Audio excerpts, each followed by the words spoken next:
I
Good afternoon, everyone.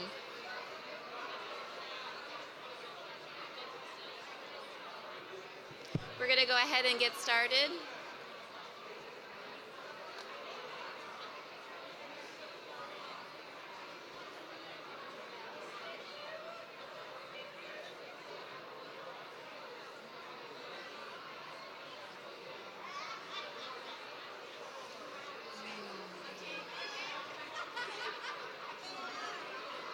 People want to stand up. No one wants to sit down at this time of the day. Good afternoon, everyone. As much as it's hard to sit after a long day of sitting, it's my responsibility to ask everyone to take a seat. So I apologize for that, but we have an amazing plenary session coming up, and I want us to get started so that we have plenty of time for our plenary speakers.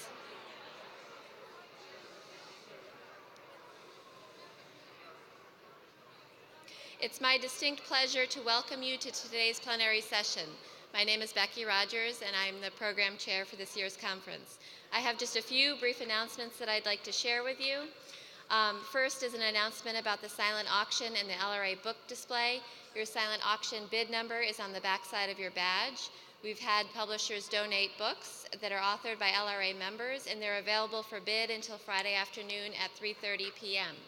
Secondly, immediately following this plenary session, we'll have the annual LRA Town Hall meeting from 6:15 until 7:15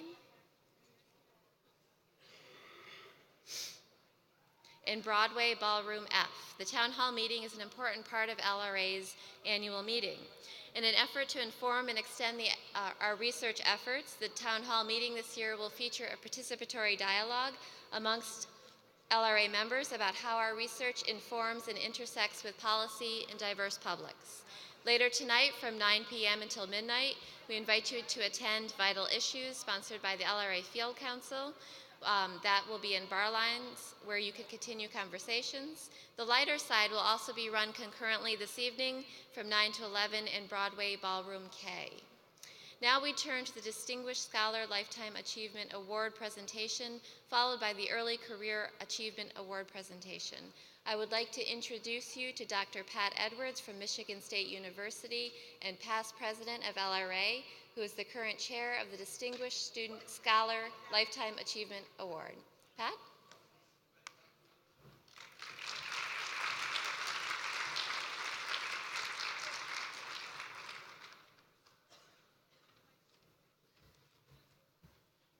Good afternoon. Okay, my slides are not moving. What's going on here? It's stuck. Wait.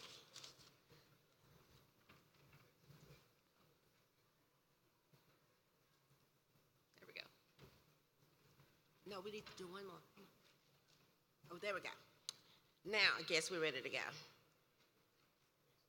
By the way, yesterday was Courtney Kazan, who just left a few minutes ago. It was her 91st birthday. So let's give her a hand.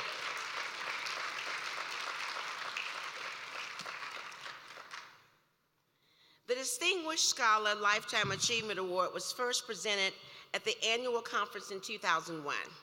The Distinguished Scholar Lifetime Achievement Award was initiated to recognize a distinguished scholar for a lifetime contribution that has had a significant impact on the field of literacy theory, research, and practice. The award acknowledges an outstanding individual who has not been actively involved in LRA committee work, editorial work, or presentations, but whose life work nevertheless has had a major influence on literacy theory, research, and practice of the LRA membership. At this time, I would like to introduce the Distinguished Scholar Lifetime Award committee members. Please stand as I call your name. Dr. Gerald Capano, University of Pennsylvania. Dr. Deborah Dillon, University of Minnesota. Dr. Barbara Lasser, Thompson University. Dr. Althea Lazar, St. Joseph's University. Dr. Lee Patel, Boston University. And I welcome our two newest committee members, Dr. Randy Boomer, University of Texas, Austin. Dr. Jackie Malloy, Clemson University. Dr. Judith Scott, University of California, Santa Cruz.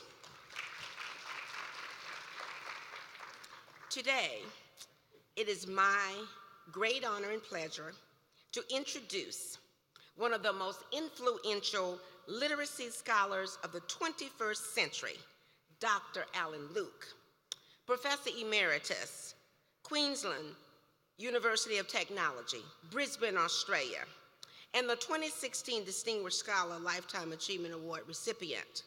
Dr. Luke is a second-generation Chinese American by birth. He grew up in Los Angeles and attended school in Echo Park and Silver Lake. He's an Australian and Canadian dual citizen. Dr. Luke is an educator, researcher, and theorist studying literacy, multiliteracies, applied linguistics, educational sociology, and policy. He has written or edited over 15 books and more than 200 articles and book chapters. He received his Bachelor of Arts from the University of California, Santa Barbara. He received his teaching certificate, MA, and PhD from Simon Fraser University. He taught primary and secondary school in British Columbia and lectured at Simon Fraser and British Columbia Institute of Technology before taking a position at James Cook University. Dr. Luke has served as Dean of Education at the University of Queensland, Deputy Director General for Education for Queensland, the Chief Educational Advisor to the Queensland's Minister of Education, the Foundation Dean of the Center for Research and Pedagogy and Practice at the National Institute of Education at Nanyang Technological University in Singapore. For more than 3 decades, Dr. Luke spent time learning about life with Aboriginal and Torres Strait Islander colleagues, students, friends in Australia, worked in support of Maori education in New Zealand, and more recently has worked with Canadian First Nations scholars. Dr. Luke has received numerous awards. I'm just going to name a few of them. He's a member of the International Reading Association Hall of Fame. He received an honorary professorship from Beijing Normal University, an honorary doctorate from Simon Fraser University. In 2005, he received the American Educational Research Association Curriculum Studies Book Award. He also received the honorary lifetime member of the Queensland Teachers Union, and he also received an honorary doctorate in education from James Cook University.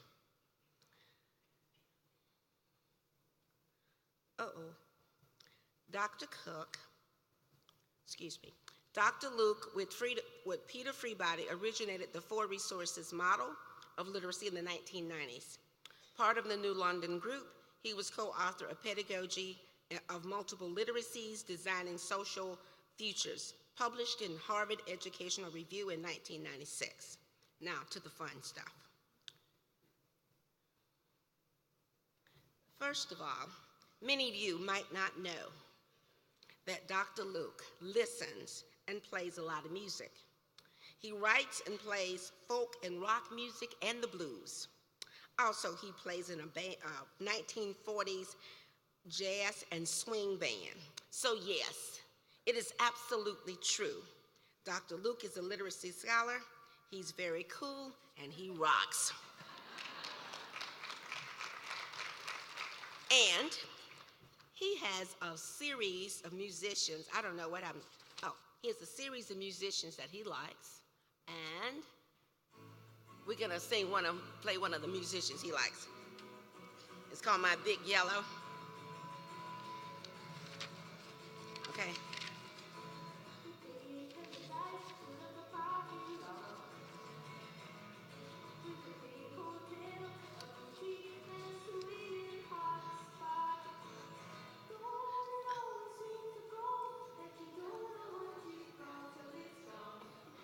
Okay. But I tell him that we rock also too. So what we're gonna do is set up on your feet. So as Dr. Luke comes to the stage, turn the music up, we're getting ready to rock.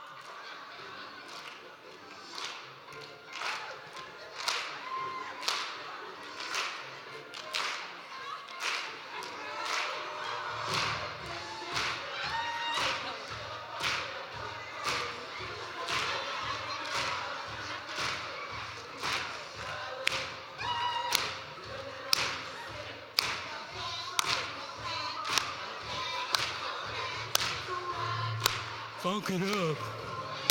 Funk it up. Funk it up. Funk it up. Funk it up.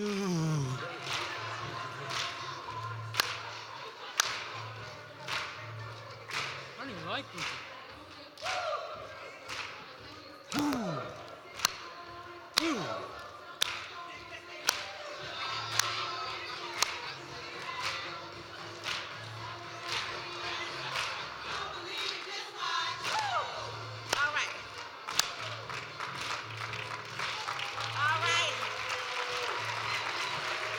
Congratulations to our 216 leader.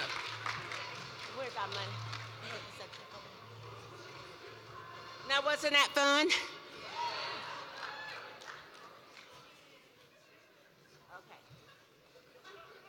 She's gonna take my picture. Okay. Look funky. Okay. Okay. Oh, whoops. Do I have to speak?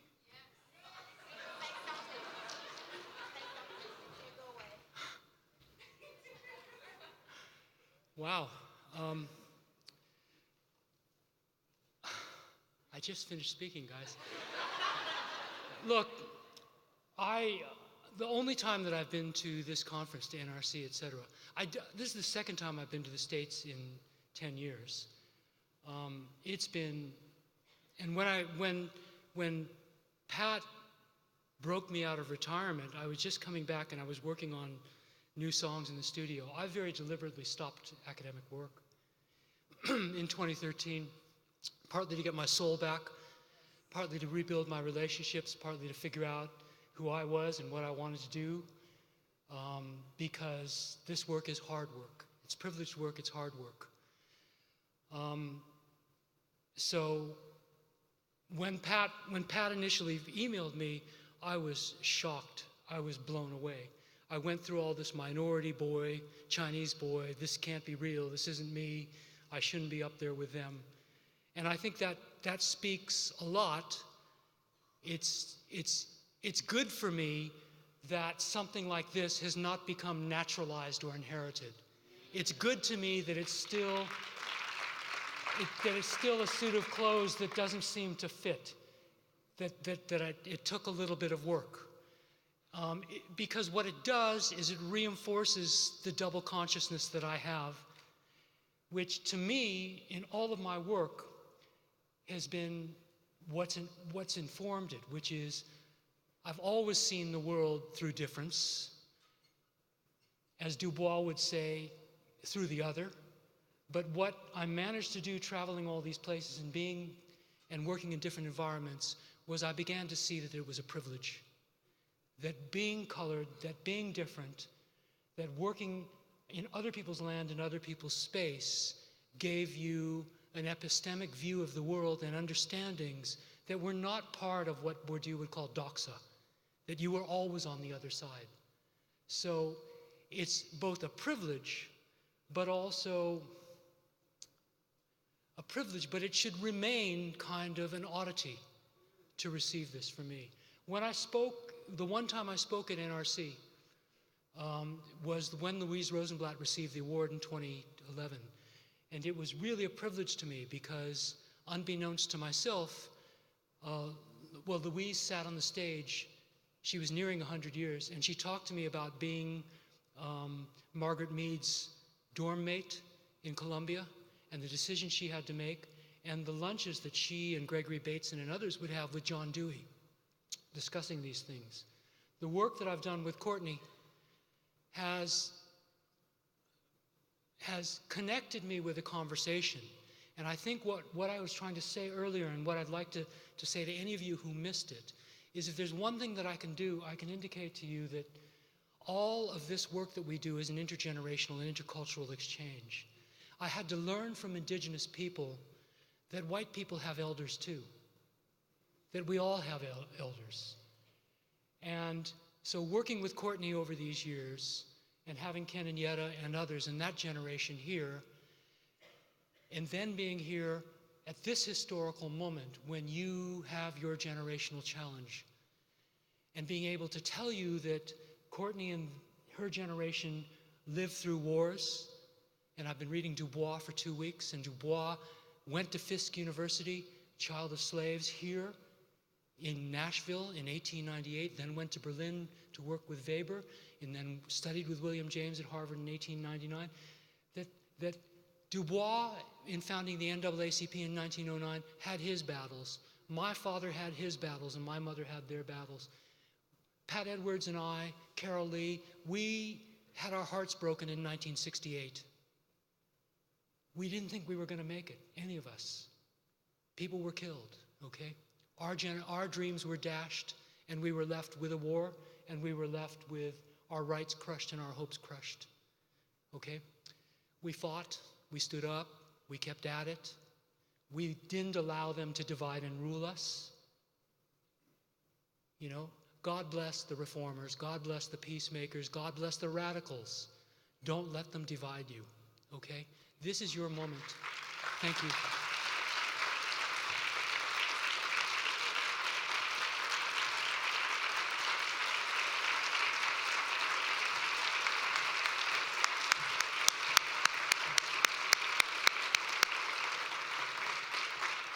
Congratulations, Alan. We're so happy that you're here with us.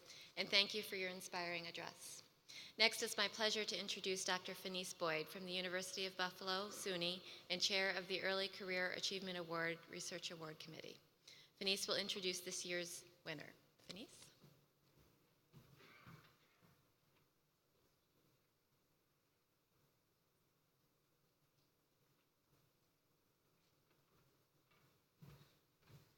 Thank you, Becky. The Early Career Achievement Award was established in 1999 to recognize the work of one LRA member who in the early part of her career, her or his career, has demonstrated outstanding commitment and accomplishment to the literacy field through their teaching, research, and service. This year, the committee had a challenging job before us because we had several excellent scholars who were nominated for this award. It was our pleasure to read the papers and the letters that the nominees' colleagues wrote in support of their nomination. At this time, I'd like to recognize and thank the committee members for their courteous dedication, commitment, and service for the work they did to select this year's winner. If you are here, please stand as I call your name. Pamela Mason, Susan Hopewell, Seth Parsons, and Melissa Mosley Wetzel. Please give them a round of applause.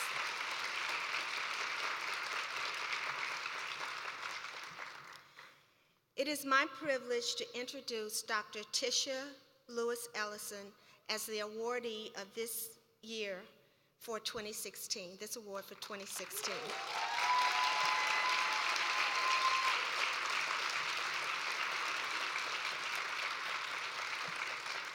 Tisha is an assistant professor at the University of Georgia. She completed her dissertation in 2009 at the University at Albany, the State University of New York. Using a critical sociocultural approach, her research examines how African American families construct agency, identity, and power when using digital literacies as mediating tools to make sense of their lives. This research stems from a personal interest where, in an informal conversation with her maternal grandmother, Tisha learned how her grandmother learned to read and write and how she passed on her literacy practices to Tisha's mother. In her scholarship, she investigates the intersections of family and digital literacies using 3 frameworks: new literacy studies, critical sociocultural theory, and multimodality. Tisha has been recognized previously for her work. In 2015, she became a member of the select group of scholars when she received the Spencer Postdoctoral Fellowship from the prestigious National Academy of Education. In 2012, she received the Promising Research Award from NCTE. In 2008, LRA recognized Tisha, where she received the J. Michael Parker Award, and she was a member of the LRA's first cohort in the STAR program from 2010 to 2012. Tisha had the support of numerous mentors and colleagues for this award, and all of the letters were very impressive. I'd like to read just a couple of comments that were made about her. Dr. Lewis Ellison is a rising star in our field, having crafted a program of research that addresses a unique niche in the field, moving across literacy and human development questions. She has an impressive record of publication, along with significant national recognition from very competitive venues. Another scholar wrote, Dr. Tisha Lewis Ellison's research and her contributions to the field and LRA exemplify the type of scholarship that has become synonymous with the prestige of LRA's Early Career Achievement Award. And I am impressed by the scholarly and professional accomplishments that she has during this short period of time. So it is my pleasure to give Tisha this award. Please congratulate her with a big round of applause.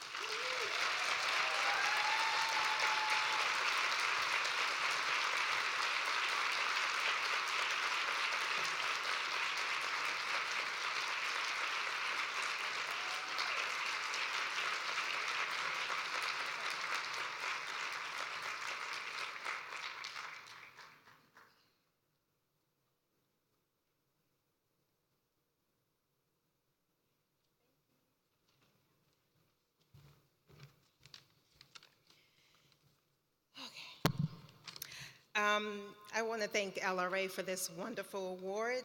I especially want to thank and grateful to my Lord and Savior Jesus Christ for having the opportunity to win this award. I humbly thank the Early Career Achievement Award Committee Chair, Fenice Boyd, the committee members, and the LRA members who nominated me for this wonderful award. I also want to thank my UGA family for the support and the freedom to conduct this work that I truly love. I thank my Cultivating New Voices cohort. I want to thank my sisters from another mother, Gwendolyn McMillan and Peggy Albers. And a special thanks to my amazing, wonderful parents. And last but not least, I want to thank my very incredible, supportive husband, Lee, who is truly my best friend. And I appreciate you for loving me and for listening to all of my ideas. Thank you very much.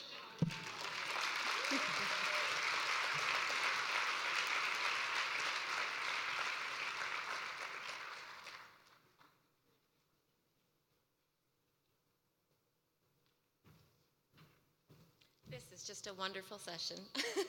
Thank you, Fenice, and congratulations, Tisha Lewis Ellison. It's now my pleasure to introduce Dr. Randy Bomer from the University of Texas at Austin, who will introduce Dr. Richard Milner, who our invited plenary speaker. Randy. Thank you, Becky. For his address today, Rich Milner got to come back to a city where for 10 years he was on the faculty of Vanderbilt University. These days, he's the Helen Faison Professor of Urban Education at the University of Pittsburgh, where he directs the Center for Urban Education and serves by courtesy also on the faculty in the departments of Sociology and Africana Studies, as well as in the School of Social Work.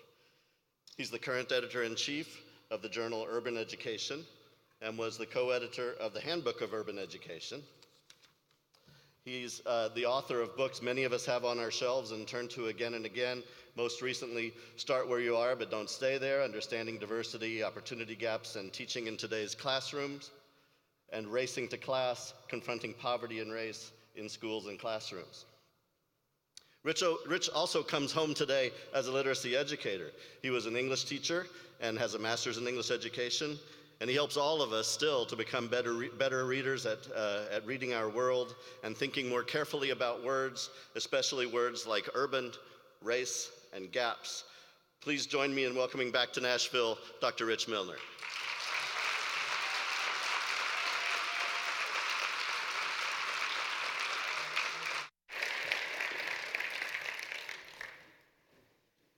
This is not my technology, so I know I got to change some stuff here.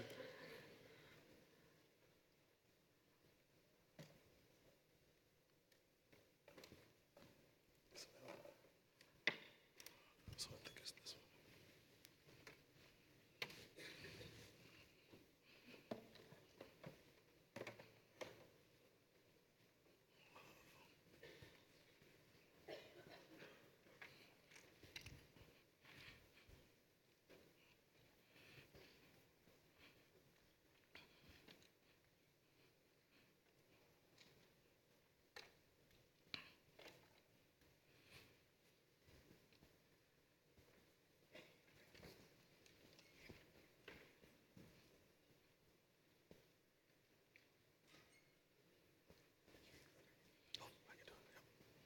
Don't look at my desktop. There's a power plug, I'm just not sure where it goes. There it goes.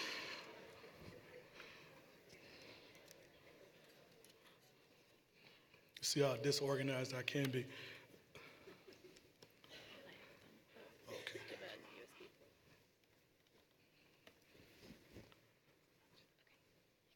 All right. How y'all doing? All right, great. I want to first begin by thanking Randy for the gracious introduction. I'm very honored by the introduction, and especially to Rebecca Rogers. Raise your hand, Rebecca. I'm very thankful to you. When I got the email, I have to say, I looked at the email and I said, is she crazy, right? Does she know I'm not a real literacy person, right? But for all of you doc students out there, any doc students in the house? Raise your hand if you're doc students, right? I just want to say, really in the spirit of echoing Alan's point earlier, we get to these places where we start to question whether we believe we are worthy, if you will, to stand before folks to do this work. And so I went through that. I went through a few moments where I wondered, why in the world would I be invited to do this? So I'm very honored and grateful to you for the opportunity, and to Sasha for getting me here safely. Thankful to you as well. I've always secretly wanted to be considered a language and literacy and culture scholar since I began my career, because it was in this area that I fell in love with learning. In my middle and high school language arts classrooms was where I was introduced to Black writers of the United States, such as Phyllis Wheatley's A Farewell to America, and the autobiography of Malcolm X, and Benjamin Banneker's Letter to Thomas Jefferson, and David Walker's Appeal, and the Confessions of Nat Turner, and Claude McKay's My Mother, and Langston Hughes's I Too, and Margaret Walker's For My People. It was in my literacy classrooms that I was able to make sense of a history of the U.S. and the 18th century's beginnings. I learned about the struggle against slavery and racism, Black abolitionists, and Black nationalists. It was in my literacy courses that I began to make sense of the Black man and woman and person in Civil War, Reconstruction and Reaction, Renaissance, and radicalism. I shall never forget the first time I read, and then time and time again, Paul Laurence Dunbar's We Wear the Mask. We wear the mask that grins and lies. It hides our cheeks and shades our eyes. This debt we pay to human guile, with torn and bleeding hearts we smile, and mouthed with myriad subtleties. Why should the world be overwise in counting all our tears and sighs? Nay, let them only see us while we wear the mask. We smile, but O great Christ, our cries to thee from tortured souls arise. We sing, but oh, the clay is vile beneath our feet and long the mile. But let the world dream otherwise, we wear the mask. Now, at the time, I was not completely sure of what Dunbar actually meant by the mask as a 14 or 15-year-old black male. The mask represented for me, though, having to check important identity spaces in my life at the door when I walked into the classroom. At that time, I was immersed in what is now affectionately known as hip hop. I was listening to the Fat Boys and KRS-One and Dougie Fresh. Y'all remember 6 minutes, 6 minutes, 6 minutes, Dougie Fresh, you're on, right? Y'all remember that? And I was cutting cardboard boxes, right? Cutting these cardboard boxes, and because I was in love with this thing called breakdancing, right? I wore fat shoestrings in my shoes. Y'all remember that? Should I wear fat shoestrings in my tennis shoes, and begged my parents for a boom box that my friends and I would eventually carry around the neighborhood from house to house, listening to cassette tapes and the radio station. But all the important aspects of my being had to be checked at the door. And yes, even in my ELA classrooms, when I walked into the school building, I had to become a very different Rich in my school buildings. I was demanded to check my language, how I dressed, what I enjoyed listening to, all at the door. And I had to become what felt to me a much whiter Rich in the educational setting. What I came to understand is that indeed I was being schooled, but I was not being educated. And so I'm reminded of Shuja's work here. This is one of those books that changed my life, Shuja and his colleagues, where he talks about the sort of paradox of schooling and education. And what I came to understand in this work was, it wasn't that my teachers didn't have good intentions or didn't want me to be successful. What I came to understand in my journey is that they were underprepared to teach a black boy like me.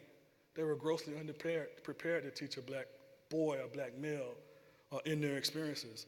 And so I have spent my career, in fact, attempting to build practices, policies that support teachers and teacher education. That's what I've spent the majority of my time doing. And I've tried to do so in a way that honors the humanity of who folks are, so I try to be critical, but I also try not to make folks leave the room crying and ready to cut the wrists and those kinds of things, right? I really tried to embrace and work with people and to meet people where they are.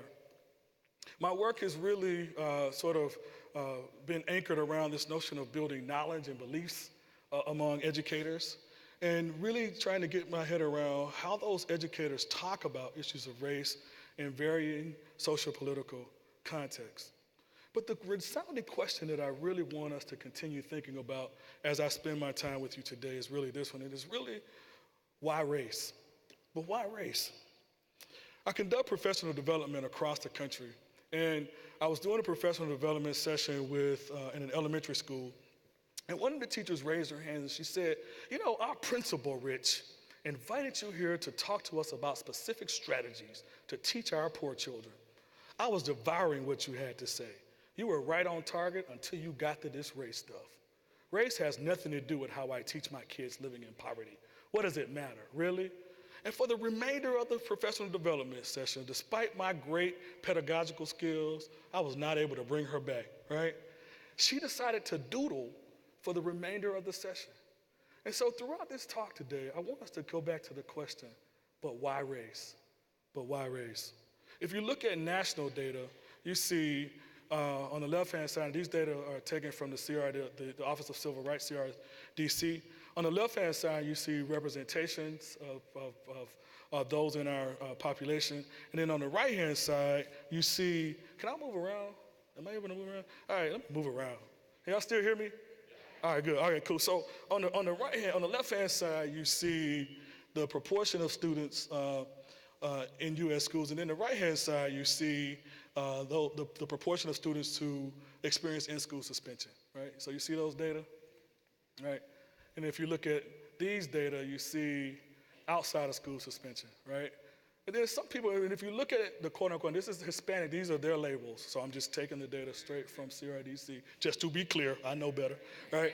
But if you look on the right-hand side, what you see is, you see proportionately black students, let's say for instance, are 38, they represent 15% or 16% of the student population, but they represent 38% of those who experience outside of school suspension, right?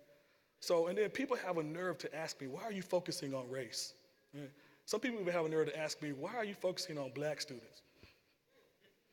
Well, first of all, you can't tell me who to focus my work on, right?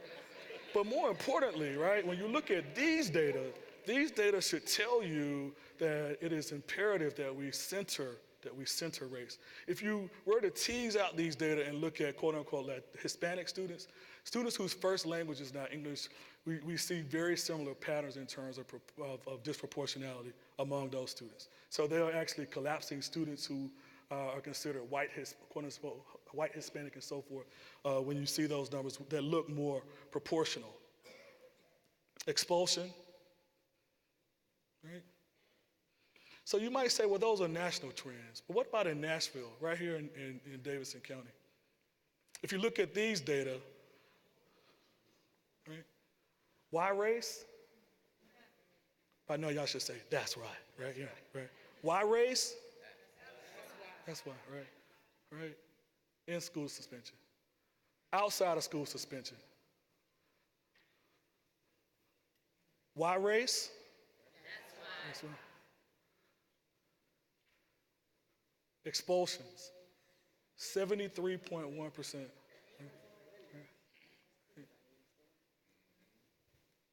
All right, what about right up the street in Memphis? Anybody from Memphis here? Look at these data.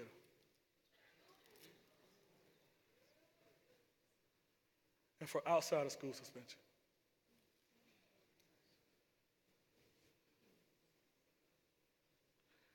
And for expulsion, 88.7%, right? And so when we think about centering race and making race an integral part of what we do, we know that students develop a white bias at an early age. We also know that this is not rocket science in that researchers have shown that as students build their sense of racial and ethnic identity, it impacts their quote-unquote achievement. We also know, and the educational psychologists call it time on task. There's a direct link between the amount of time students spend on instructional opportunities and their outcomes. So this is not rocket science. It's not rocket science. And in fact, we know what to do, but what I've come to understand is that we just refuse to do it. The work of Russ Skiba also demonstrates that what we know is that black and brown students are referred to the office for what's known as subjective infractions, and white students are referred to the office for what's known as objective infractions. Right? So why race? This is why. And so when you think about defining race, we know that race is socially constructed, we know it's legally constructed, it's historically constructed, and so forth. And I also want to give you a running definition of what I mean by racism. Yeah, so you have a good sense of that. And we're also grappling with these ideas of race blindness. I've moved away from the language of color blindness, where teachers sometimes claim that they were raised to just see folks, right? Mindset one. If I acknowledge the racial ethnic background of my students or myself, then I may be considered racist. Mindset two, if I admit that people experience and see the world differently, I may be seen as politically incorrect. I may offend others, so forth, right? So in centering race, I want to share with you a quick story. When I was conducting research for Start Where You Are, I was in this middle school. And in this middle school, what I found was there had been a robbery that was committed by high school students. You got me? So it was high school students who committed the robbery, but it was in the middle school's community, right? And so these high school students, they go in, these 3 high school students, they go in, it's a mom and pop shop, and they shoot and they kill the store clerk, right? And so it was all on the, it was all on the news and so forth. And so when I arrived on campus the following week to do observations, when I arrived on campus, guess what the students were still talking about? Right, they were still talking about the robbery, right? In the corridors, the students were talking about the robbery. On the bus yard, they were talking about the robbery. But when I went to first period, there was no discussion. Second period, nothing. Third period, nothing. Fourth period, nothing, right? In the cafeteria, when I went to eavesdrop, as good researchers do, right? No conversation about the robbery. And so as a part of my reciprocity, I conducted professional development with the teachers. And so I asked the teachers, I said, hey, I'm just wondering why it is you haven't focused in on the robbery in your work. And when I tell you the people in that room ganged up on me, it's like I thought we were friends. I thought we had become like, cool. And one after the other, they gave me reason after reason why a robbery or discussing a robbery was inconsequential to the work they do. And when one of the teachers said to me, she said, a robbery won't show up on the test, Rich Milner, right? It made clear, I was clear that teachers are grappling with accountability systems and issues that make it very difficult for them to really center the work they're doing. But what I also came to understand in the midst of my observations is that I believe the students were actually grieving, right? And the assumption was that the students were grieving because of the shooters, the folks who committed the crime. But what I came to understand is that the students were grieving because they had developed a relationship with the store owners, right? And so what does this have to do with race and what does it have to do with equity? So Jeff Duncan Andrada and his colleagues have confirmed that Columbine, which took place in 1999, students are still receiving counseling and psychological services, right? But in Black and brown communities, when students experience these kinds of situations, we say, they'll get over it. They're resilient, right? We expect them to bounce back, right? We expect them to bounce back. About 1 in 5 schools across the country doesn't have a guidance counselor. About 1 in 5 schools doesn't have a school counselor, let's just say. So why race? This is why. One student shared with me, he said, this shit gets on my nerves. The damn white people follow me around the stores like I'm gonna steal the clothes off their backs. The white boys are in the store and nobody's checking them. It's the brothers they follow around, Shit gets on my nerves and I'm sick of it. I've been working since I was 12 and saving. I can buy whatever I want in those damn stores, but it's because I'm a brother that they're checking every move I make. And then sometimes people will say, well, what if they're following all students around? Doesn't matter, right? What matters is how this student is conceptualizing and making sense of his experience. A female student put it like this. She says, it's like whenever I say something in class, the teacher is like, well, that's interesting. But when a white student makes the same point, she's like, that's a great point. I'm thinking, that's exactly what I just said, right? She always does that. So I just stopped talking, or that is, participating in class. And so we know that students are experiencing racial microaggressions, and really drawing from the work of Fannie Lou Hamer, students get to a place where they're sick and tired of being sick and tired, right? So what does this mean for the curriculum?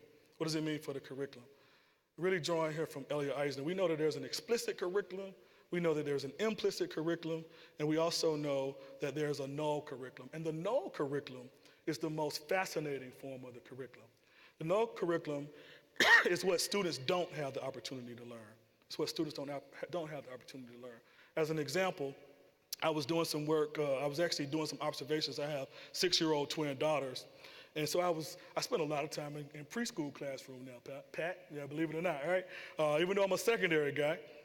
And so I was in this classroom, and the first day I was observing, this young guy comes in and with his mom, and his mom is wearing a red sweater.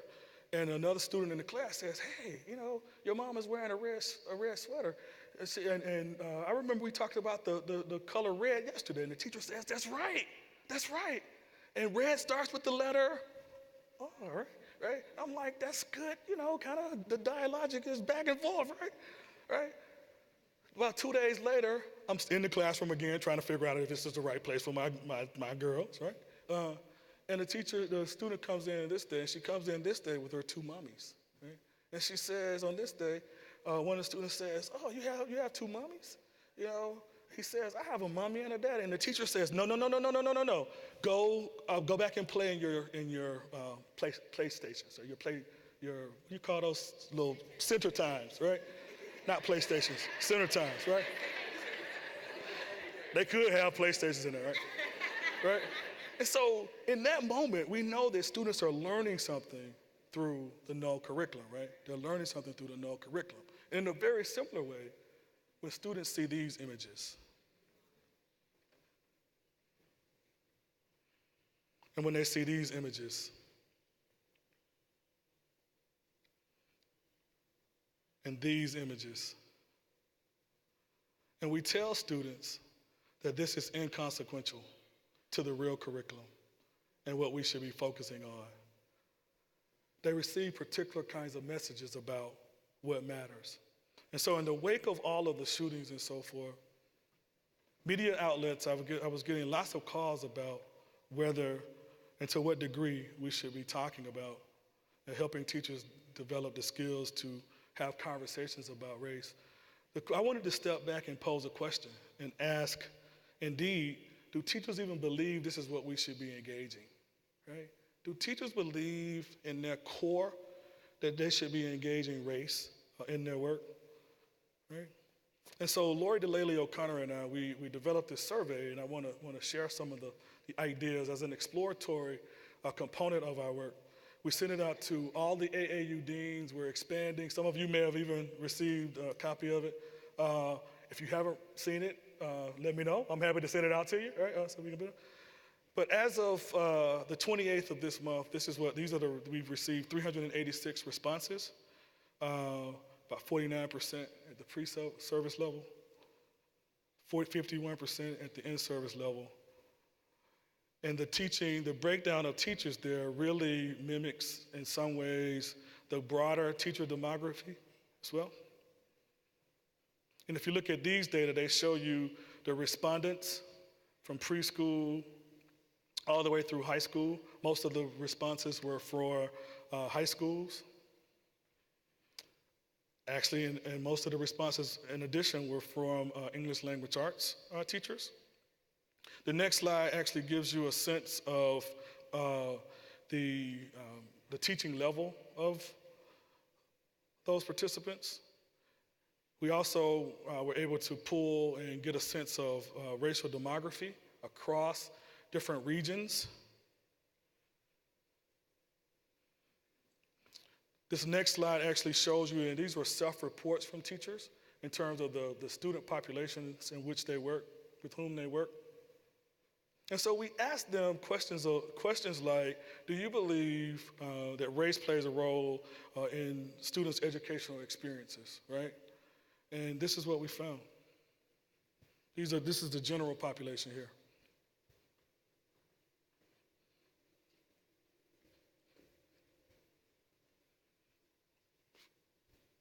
And when we asked them if they believe discussions related to race were important, this is what we found.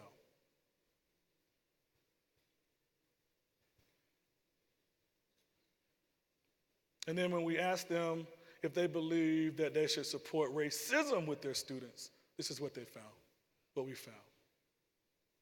Y'all still with me? Okay, all right.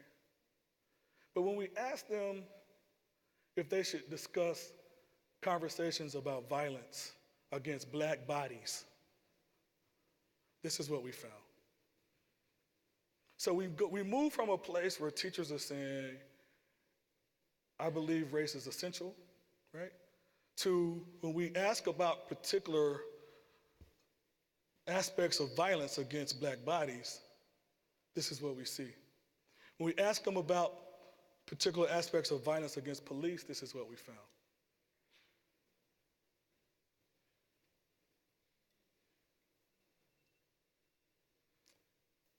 Pay very careful to the next set of slides, right? When we asked teachers if they felt prepared to have these conversations, this is what we found. And remember, about 87% of all the teachers in our study were white.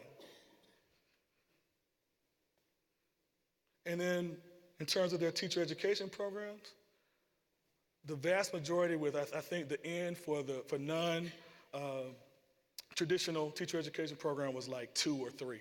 So the vast majority of teachers in this study were in fact from traditional teacher education programs. Okay?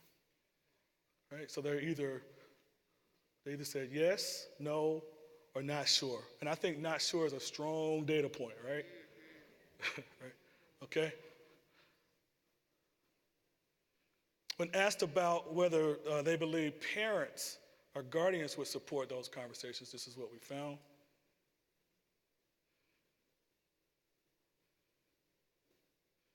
Administrative support.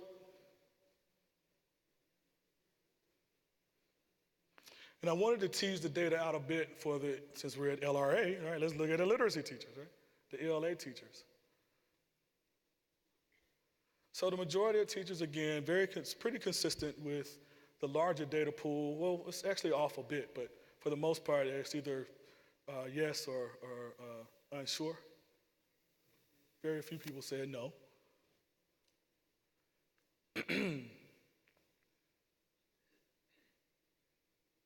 Got that one? Racism. So y'all should be like, yeah, we're doing it in the ELA, right? But look at these data.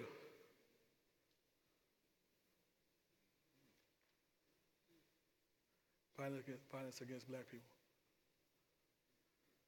Violence against police.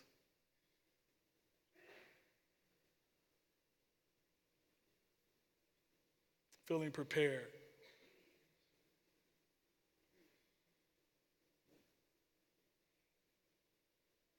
Teacher training.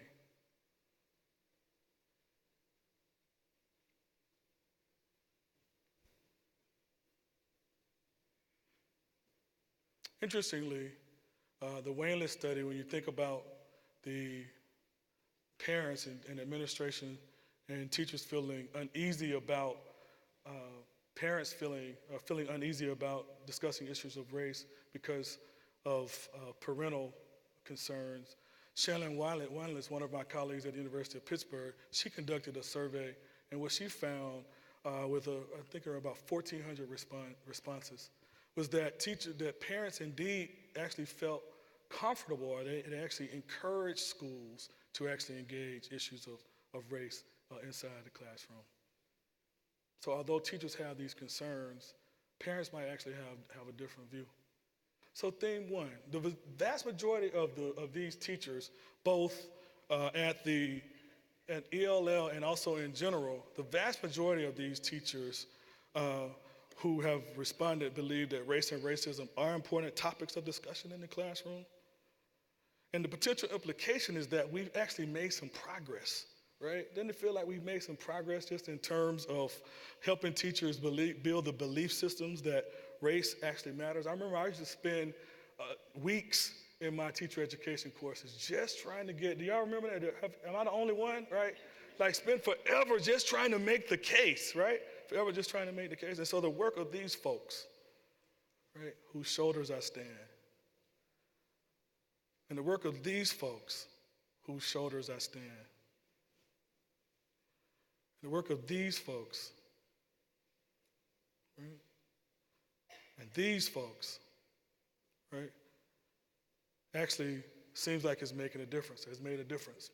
Theme two, while most teachers believe in the importance of race-centered conversations in the classroom, the topic of those conversations is less clear, right, especially regarding recent societal events such as violence against black bodies and police officers. Theme three, while it appears that we as teacher educators have made progress in cultivating these teachers' belief systems about race, most of the teachers did not feel prepared to lead those conversations Most did not feel prepared to lead those conversations. And fewer teachers reported that they believed that their teacher training programs had made a difference in their confidence or their abilities to do it. And so the potential implication of this is while we've made some progress, we have work to do. We have serious work to do in the preparation of teachers. And we must move our talk into a walk that makes a difference. And so how do we help teachers develop knowledge and beliefs and a sense of confidence and skills to do this work, We have a program at the University of Pittsburgh called Ready to Learn, Ready to Teach. And what we've done is we've actually paired undergraduate students across various disciplines because we don't have a teacher education program. We paired those students with middle and high school students in a local school. And we work with the students in the areas of ELA, mathematics, and also in social skill. We call it social skill development. I hate the way we talk about it, but the idea is so we can help them build sort of social aspects of their being. We work with them during the summer. We work with them during lag periods as well. And we call the teachers, we call the mentors in the program prospective pre-service teachers.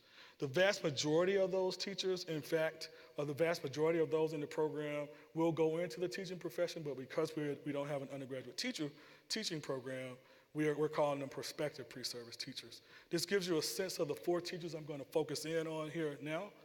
And these are the curriculum components of the work that we're attempting to build among the prospective pre-service teachers. I'm calling these opportunity-centered environments or opportunity-centered experiences to help students to build a capacity to engage in the kind of work that we think is essential for them to be successful with their students. We collect just about anything we can collect at any given time with the students. You'll see there as well. And so one of the big questions we had and one of the big challenges we've had is the prospective pre-service teachers constantly report that they feel underprepared to engage in deep conversations with their students, not only about race, but just to engage their students, to get their students talking and engaging in deep conversations. And part of the challenge has been because this is not something that is common for the students with whom we're working day in and day out in their regular classroom settings, right? And so rather than only tell students what they should do, what we've really tried to do was we're really trying to model moves, if you will, to support teachers in varying socio-political contexts. And so we rather than saying, show some clips and do some role playing and all those kinds of things, we're trying to model for our prospective pre-service teachers moves they might make in order to support and build the kinds of knowledge that might move to social action, right? How many of you have seen the Jesse Williams BET Award speech? All right, I'm gonna show it to you again, whether you've seen it or not. Well, can't hear it. This is it.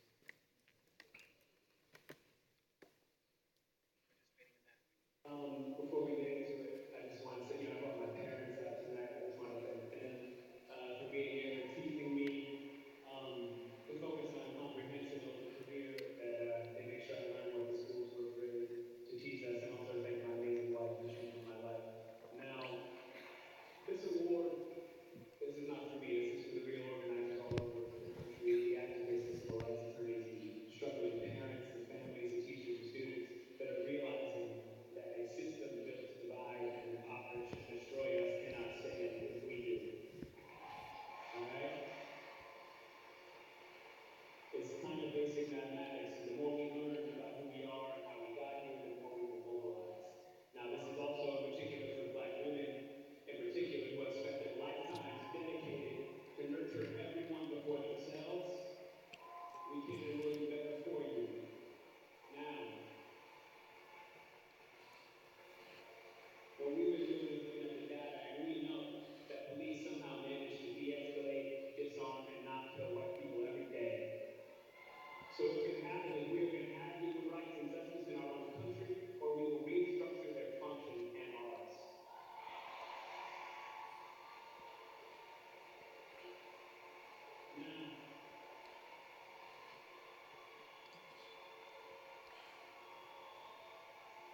evening. Yesterday would have been young Tamir Rice's 14th birthday. So I want to hear any more about how far we've come compared to public servants that will drive by a 12-year-old playing alone in a park in broad daylight, killing him on television, and then going home to make a sandwich.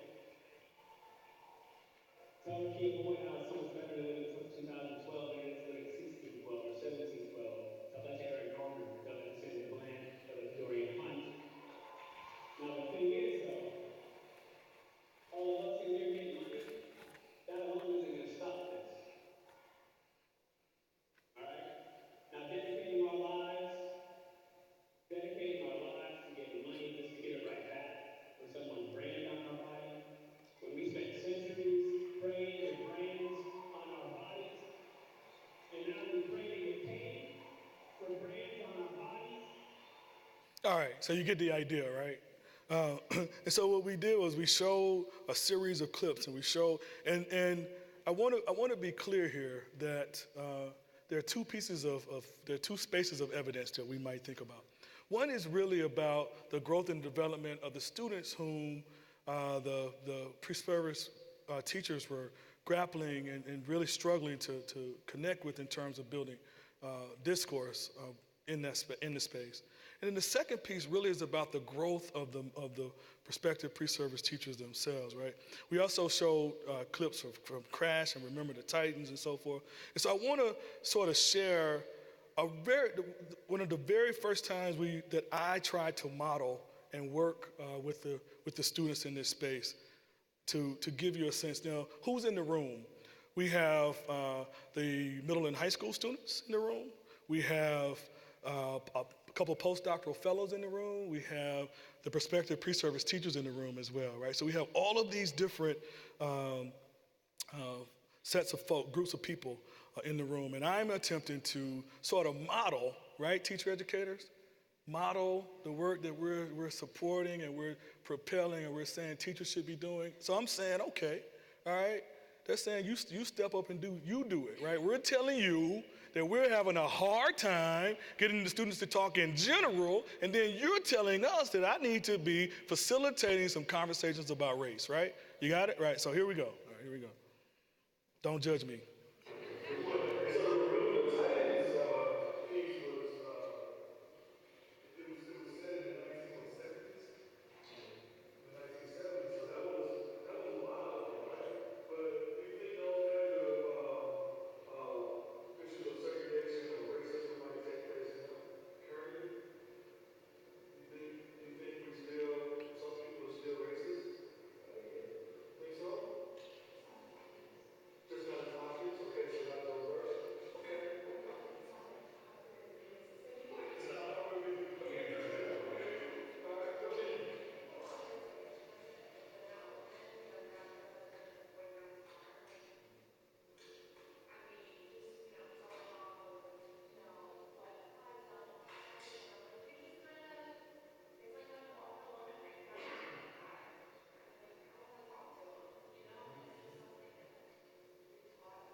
All right, so this was like one of the very first times. So I started with broad questions, open-ended questions, and then I moved to closed-ended questions, and then I tried to do a range of those, right? So, and here's what I learned.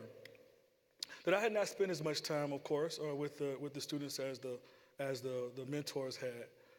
And perhaps it was too early to engage, to move into the space of race. And then not having that history or foundation could have been tricky as well. And not feeling, and the students themselves may not have felt confident and maybe had not developed a trust among each other and between each other as well. And so all of these issues I know were pervasive in the work, right? They were pervasive. And so what I did was, I have lots of clips, and it got better progressively, but I want to share with you, for the sake of time, the debriefing session that I had with the teachers after the session. Those conversations are maybe tangential or inconsequential to what you should be doing in precinct 2 now. How would you respond to that? I would respect your history, that my students are citizens of this country first, and they need to worry about their social well-being as well as their academic well-being. So it's not going to matter if they roll the ball downhill, if they're getting put in jail unjustly in high school. Okay. So one of the things that we found in the workshop, and it's hard, and I don't know, correct me if I'm wrong because you spend much more time with them than I, but we found that we wondered if the students would bring these issues up themselves, or if it's something that that as facilitators, it felt like we were kind of nudging to try to get them into a place, which was consistent with what we learned, right? And so does it matter more if the students bring up issues or something emerges, let's say, in the context of their math classroom, or is it something that you feel as a teacher yourself you should be sort of spearheading or bringing to the fore? I think as an educator, I believe firmly in letting the neighborhood bring the teach. So I think you should be aware of neighborhood issues and school issues even. And if one of your students brings it up, you should use that. But if you do have to bring up something in like a coach that happened, there's anything wrong with that. I think students will be more passionate about the topic if they bring it up themselves, though, and if they have a problem with it. Okay, all right. Yeah, John, what do you think? I think that most effective way to address this is by delegating everything to the school parent. Like parent events that's happening around them, take social responsibility. So, for instance, if you were to take like, if you want to get like math class, and you wanted to teach, so in math class, and you wanted to talk to your students about things that they notice about like gentrification going on, and you could like talk about like statistics wise, you could talk about like how the how like average averages of minorities, how many of them moved out, what does that affect that, and then you would maybe. I don't think it's going to get much better in terms of the audio there. But the point here really is that if you could have seen where the students started their work, right, and how they are now, these students are actually now engaging and thinking very deeply, if you will, about ways that they might be able to anchor their work, I think it's important. And then the second one really is about the fear that many of them face. Probably not one in this way. I would come to like a news clip would be my initial thought. But this, I like this one better. What would have been your reservations about that? If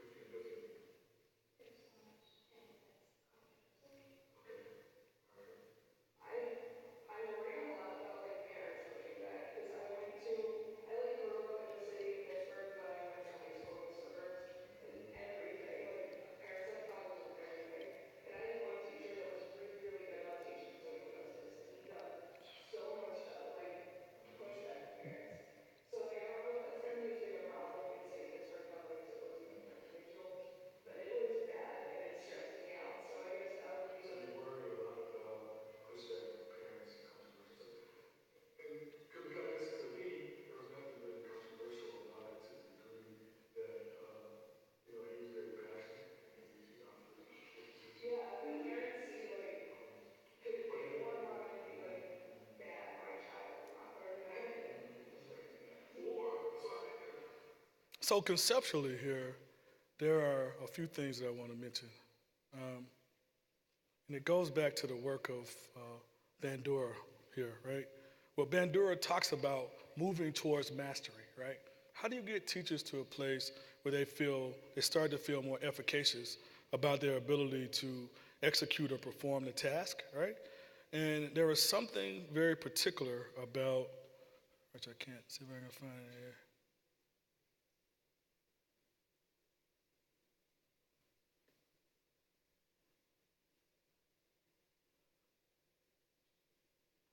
Something very particular about trying the students actually being, or the teachers actually being in the space, experiencing vicariously my trying to do it, right?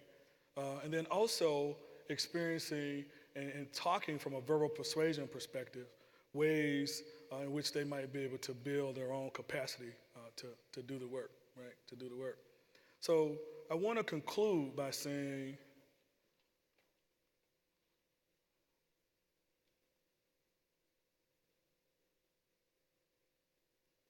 if I can get there.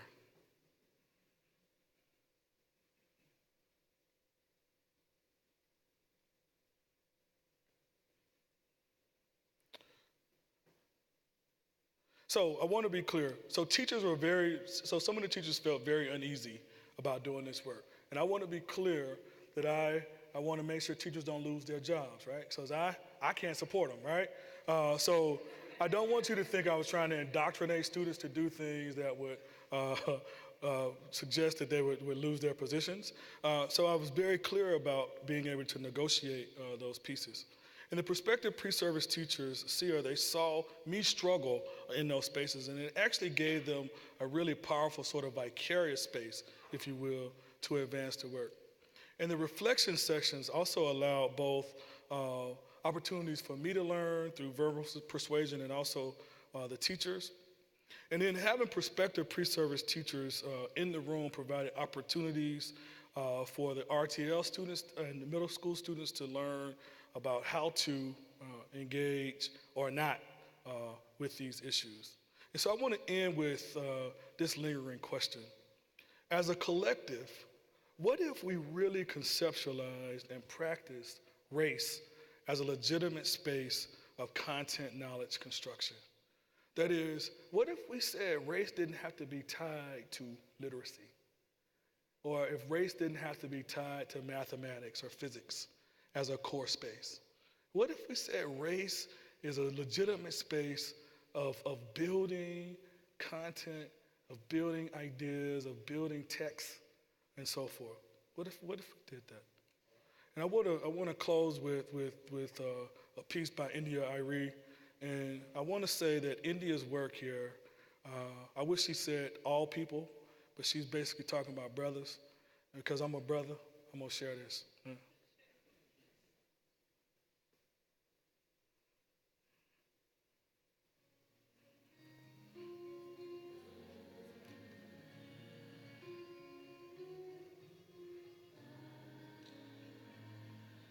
Sometimes you just can't believe the things your eyes see. So much injustice in this life. If it's happening, why do you scream? So you drop to your knees and you pray that you can say it again.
So my dad drove a forklift at General Motors for 39 years. He's not a phone talker. That's not what he does. He talks to my mom, like, tell Rich to do X, Y, tell him to change his oil, right? And so I was teaching one day, and my dad called, and he said, Rich, I saw his number show up on my phone. I was like, Pop, like, I stepped out of the classroom, like, everything okay? He said, look, dude, he just started mid-sentence. He started fussing at me. You know, he said, if a cop pulls you over, you do exactly what they say. You know, don't ask any questions. You up there driving around in that big city? I'm like, Pittsburgh, right? It's not big city, right? But he said, you do exactly what they say. He said, and I'm like, Dad, I ain't done. He said, because you're going to bury me, I'm not going to bury you, right? And so if my daddy, who, you know, I have 3 letters behind my name, whatever that means, right? What he realizes is I am a black man, right? And my experiences are shaped by my being a black man in this society. I was driving I was in Rockwood, Missouri, and I had flown in, and I was driving a rental car, Ebony. And as I was driving a rental car, I see, I try to get, it's like 7:30 in the morning, driving, see blue lights in my mirror. And so I pull over, and so I'm searching for the insurance documents. I'm searching for like the documents, and I think I've shared this story with you. And so when I pull over, the cop passes me by, right? And I break down, Pat. Like I break down, and I'm like, "What is wrong with me, dude?" Like, right? But what that tells me is, right? As I experience and I live in this world, right? That my being is in a place of constant negotiation, right? And that I have to really be mindful of that, because I want to be here to see my children grow up and, all that good stuff, right? And do this work that makes a difference, right? So as we do this work moving forward, I challenge you and I propel you to keep breathing, keep breathing. Thank you very much. Thank you.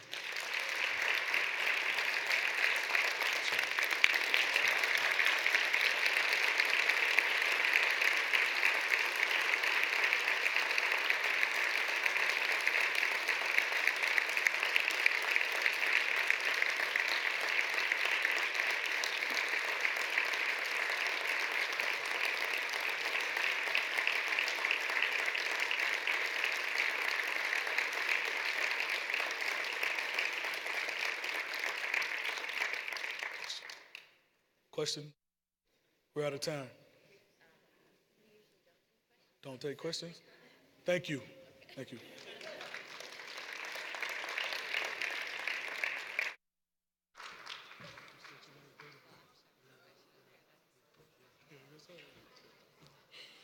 Thank you so much, Richard, for sharing your scholarship with us. Really appreciate you being here with us. And now I invite everyone to join us for the town hall meeting in the Broadway Ballroom.